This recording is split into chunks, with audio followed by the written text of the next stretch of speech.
Actually काय आहे ना तारिणी, माझे काही सोर्सेस आहेत आणि केदार जर जेन्युइनली या प्रकरणामध्ये इंटरेस्टेड असेल काम करण्यात, तर मी सगळी माहिती देईन त्याला. हो, म्हणजे आमच्याच्यानं जेवढं शक्य होईल ना तेवढं सगळं आम्ही करू. तारिणी, हे प्रकरण खूप गंभीर आहे. म्हणजे सध्याच्या घडीला लहान मुलांवर खूप गैरव्यवहार होत आहेत आणि त्याच्यामुळे बिचारे पालक सगळे टेन्शनमध्ये. मी हे समजू शकतो, कारण मी सुद्धा एका मुलीचा बाप. आणि हे सगळं आपल्याला कुठे ना कुठेतरी थांबवणं गरजेचं आहे. त्यामुळे त्यासाठी लागणारी सगळी इन्फॉर्मेशन मी तुला द्यायला तयार आहे. ओके.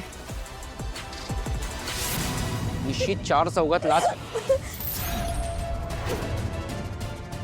काय वाईट आहे, शांत दिसतंय. हे 3D जरा समोर बघ.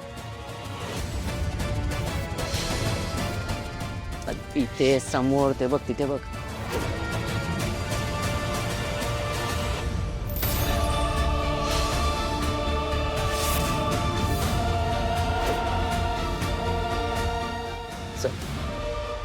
आवडलं की नाही आईस्क्रीम?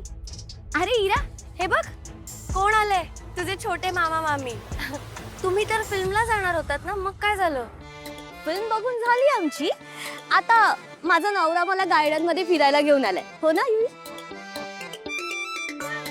लहान मुलांना अजून पुढे घेऊन जाणार ना. युवी, मग आता इथून कुठे जाणार आहात? काय प्लॅन पुढचा? अमेरिकेला आहे का? इथून सरळ गेलं की अमेरिका? घरीच जाणार ना, अजून कुठे जाणार आहे? ए नाही हा, डायरेक्ट घरी नाही हा. आपण जाऊया ना कुठेतरी बाहेर फिरायला. अजून चोऱ्या करायच्या बाकी आहेत का? गॉगल चोरला तसा?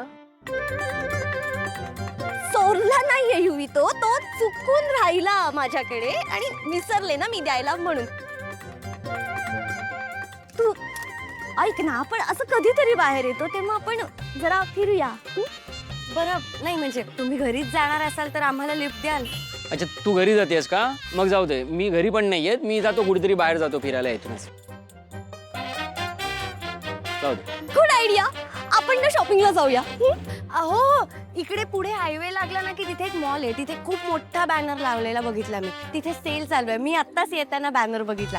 तिथे जा आणि मनसोक्त शॉपिंग करा. हा काय युवराज भाऊजी, तुम्ही द्याल ना करून माझ्या बहिणीला शॉपिंग? आता दुसरा काही ऑप्शन आहे का माझ्याकडे? मस्त निवांत घरी या, काही टेन्शन नाही. मी कौशिकी ताईंना सांगते. हा युवी चल. हात सोडून जाऊया, चालेल? त्यावेळेला सांगितलं हात पकडत जा. इरा, बाय कर बाळा.